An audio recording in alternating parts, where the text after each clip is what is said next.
Okay, so I'm very excited to be here. I'm also a little nervous. Now, I speak for a living, so I shouldn't be nervous, but this is probably one of the talks that there's a good chance my kids are going to see. In fact, my 8th grader said, "You're doing a TEDx talk?" And I said, "Michael, I do a lot of talks." He goes, "Yeah, but this is big, Dad." I'm excited to be here because I think it's time that we change the way we thought about success as a society. In fact, better yet, I think it's time that we change the way we prepare people for success at all levels of life.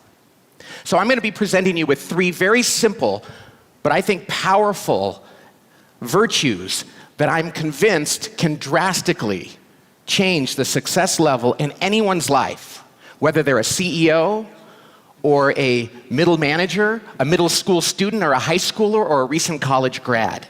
Now, I'm confident of this because I believe, and all of this is based on the premise, that life, more than ever, is a team sport. My name is Pat Lencioni, and I have been working with teams for the past 25 years in the corporate world and in other settings. I've also written 2 books about teamwork.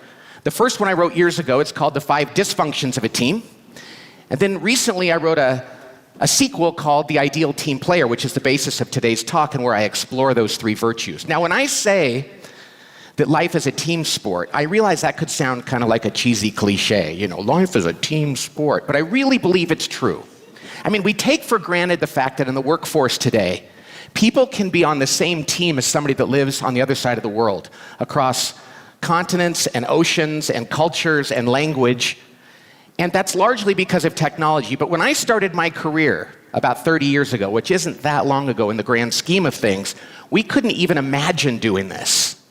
But today, because of technology, people can work together in so many different ways. And as a result of that technology, people are developing in organizations solutions that are amazing and complex, that are solving problems in business and medicine and communication and every kind of field. And those complex solutions demand that people collaborate and work as teams to implement them. Even within a company, you have to work across divisional or departmental lines, or with people in other companies. Even competitors today are having to work together to implement these important solutions. This really is the era of teamwork in business. But even in our personal lives, teamwork has permeated everything. My wife and I have 4 sons at home, and we like to say that by the time that each of them was in middle school, they had played on more teams with more coaches, in more sports, and gone to more darn tournaments than we did in our entire lives combined. And that's to say nothing of all the other extracurricular activities that happen on teams. Even in the classroom, teamwork is everywhere. I mean, my kids come home, I don't know how many times they've come home with an assignment and said those 4 dreaded words. It's a group project. And I ask them that dreaded 4-word question, who's on your team? I'm not ashamed to say that more than once I've said to my sons, if you want to get a good grade, you might have to be prepared to do most of the work yourself. Teamwork is everywhere. And yet, we continue to train people in education and in the workforce for primarily individual and technical skills. And I think that needs to change. And that's why I'm going to present to you these 3 simple virtues. All right. Okay, that's the end of my memorized part of my speech, which freaked me out because I don't memorize anything. Now let's just talk. All right, so we're going to go to the first slide. In my book, The Ideal Team Player, I explore these 3 simple virtues, but the power of those virtues is in the commonality of them all. We have to have all 3. If you play baseball and you're 1 for 3 hitter, that's pretty good. It's terrible in teamwork. If you're 2 for 3 as a quarterback in passing, that's pretty good. You gotta be 3 for 3 when it comes to teamwork. So let's talk about these 3 virtues. Let me introduce you to them and then talk about how we can identify and improve ourselves if we're lacking any. So the first virtue of ideal team player is by far the most important, and it is humility. If you want to be an ideal team player, and if you want to be successful in life, you really need to be humble, more than ever. Now, this is the most important because as a follower of Jesus, the Bible says that the root of all sin is pride. And I believe that. You look at all the problems we have, it's usually rooted in pride. Well, the antidote to pride is humility, so it stands to reason that this would be the most important. And most of us know what humility is, right? It's not being ego-centered or arrogant or self-centered, but being about others, putting others ahead of ourselves. It's such an attractive and powerful thing. But there's another side of humility we have to understand too. It's in the minority, but it's still important to understand. See, some people will look at another person and say, she never talks about herself. She never demands that we listen to her. She never thinks she has the right answer. She's really humble. And when somebody lacks confidence, it's actually not humility. You see, when we have an idea or a talent, to deny our God-given talents is actually a violation of humility, just like it is to exaggerate them. C.S. Lewis said it best. He said, humility isn't thinking less of ourselves, it's thinking about ourselves less. But the most prominent kind of lack of humility we see in teams, in the workforce, and in life is arrogance and ego-centeredness. So this is the first and most important attribute. The second one is equally simple, and it is you have to be hungry. You have to be hungry. People who have an innate hunger about getting work done are much more successful on teams and in life. And this is simply just having a strong work ethic. And this is probably the easiest one to understand, but I'll say this to the young people out there. This is the one that you probably have to develop earliest in life. When I work with people later in life who never developed an innate sense of hunger, it's harder. And so I talk to kids in middle school and I say, do it now. Work hard at everything you do. This is not about workaholism, though. Workaholics are people who get their entire identity from their work, and that's not what I'm saying here. People who are hungry just want to go above and beyond, have a high standard for what they do, and never do the minimum. They never do just the minimum. Now, the third attribute of an ideal team player is what I call being smart. But it's not about intellectual smarts. This is about emotional intelligence, common sense around how we understand people and how we use our words and actions to bring out the best possible impact in others. This is so important in the world. And you can develop this in life. Being smart is one of those things that people can work on and get better at. So humble, hungry, smart. These are the three simple virtues. But the key is that we have to have all three to be an ideal team player. So it's really important that we learn how to identify in ourselves and others when one is lacking. So what I'm going to do now is come up with some labels, which I want you to use carefully, for people that lack one of these in a very serious, egregious way. So let's take a look at those now. A person who is humble, the most important one, they think about others ahead of themselves, and they're hungry, they work really hard, but they lack smarts. They're not emotionally intelligent. We call this the accidental mess maker. Now, I have a lot of time for accidental mess makers. They're good people, they have really good intentions, but they kind of create problems that they're not aware of. They're like that dog, that puppy. I have a puppy at home, and they knock things over a lot, but they mean well, and they poop on the carpet, and you have to clean up after them. But because they mean well, you can whack them on the nose with a newspaper, and they come back for more. They have a great attitude. The problem with accidental mess makers is just you do have to clean up with them. They create a little bit extra work, and over time you kind of get tired of having to say, he's a really good guy, he didn't mean it that way. Nonetheless, of the three types that lack one of these virtues, I will take the accidental mess maker.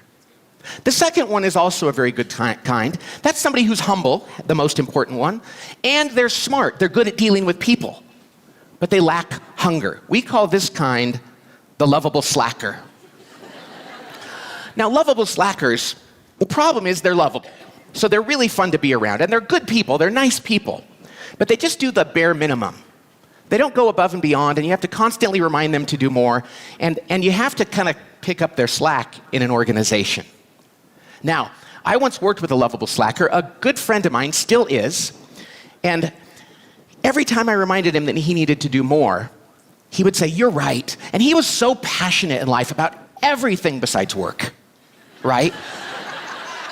But because he was lovable, he was so fun to be with. And I said to him one day, I said, "You know, you're going to have to leave this company when you're good and ready." And 5 years later, he was out that door. The truth is, it's very easy to tolerate lovable slackers, but they do have a problem. They cause problems on a team. Now, the third type is the most difficult type. This is the person who is hungry. They really want to work hard. They're ambitious. And they're smart. So they're really good at dealing with people.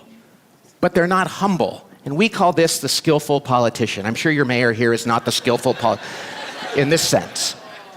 No, she's probably a skillful leader, but not the skillful politician in this sense.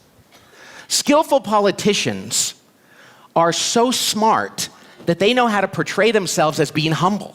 which is a very dangerous thing.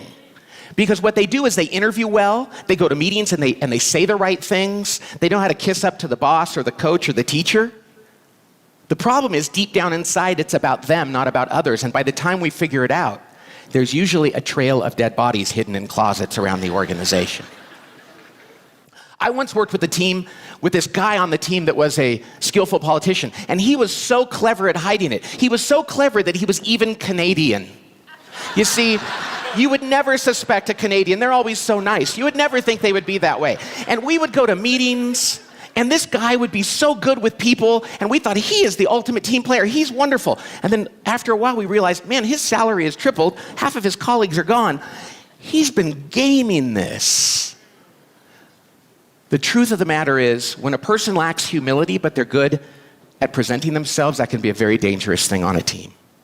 Okay, so what do you do with this? First of all, I don't want you to misuse these labels.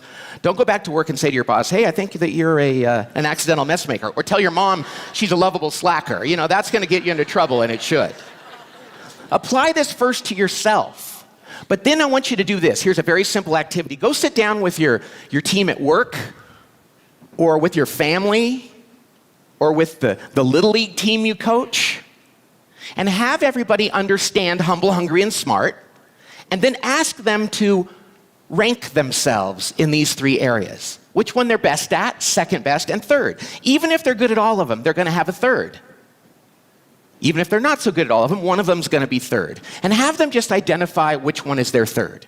And then go around the table and ask people to explain their third and why that's theirs. And then talk as a team about how people can brainstorm about how people can overcome this. Give each other advice. That humble person, you might say, you know, maybe you shouldn't talk about yourself so much, but you should ask questions of others and take an interest in others' lives. That hungry person, it's like, maybe when you're about to leave work at 4:50, you should check in and see if there's more work that needs to be done. Or that smart person at the end of meetings, maybe you should ask people if you've upset anyone and learn about how you can avoid that. Whatever the case is, what I want you to do is turn your colleagues, your team members, your family members into your coaches. They are the best source of coaching and advice you have to become a better team player and more successful in life. Because the day you know that the people around you love you enough to tell you when you're doing something that you need to improve in, everything changes. So I want you to go home, and I want you to do this. And in a very short period of time, you're going to see a difference. Now, let me leave you with this. At my company, the Table Group, we don't care when we hire people where they went to college. We really don't. And we don't care about their GPA or their ACT or their SAT. The only three-letter acronym we care about really is H, H, and S. And I think that's something that we need to do more of in our society, whether it's professional development in our organizations or whether it's in our schools. You know, I think, as a father of 4 boys, I think it's time we took a little bit of the pressure off kids from just memorizing the periodic table of the elements or iambic pentameter, whatever that is, I don't even remember, or the quadratic equation. I mean, we have to learn those things, I get this, and kids should work hard. But I think we should actually give them things that they can control in their lives that are really going to pay off in their future. And we should teach them how to be other-centered, not self-centered. We should teach them how to work hard at everything they do, school and everything else, just because it's the right thing to do. And third, we should teach them how to be more adept interpersonally and emotionally with the people around them. See, I think that could make a huge difference in our corporations and in our schools and our families. And I really believe that the world would be a better place, and that our companies would be better places, our families would be better, and the individuals in society would be better if more of us were humble, hungry, and smart. Thank you, and God bless.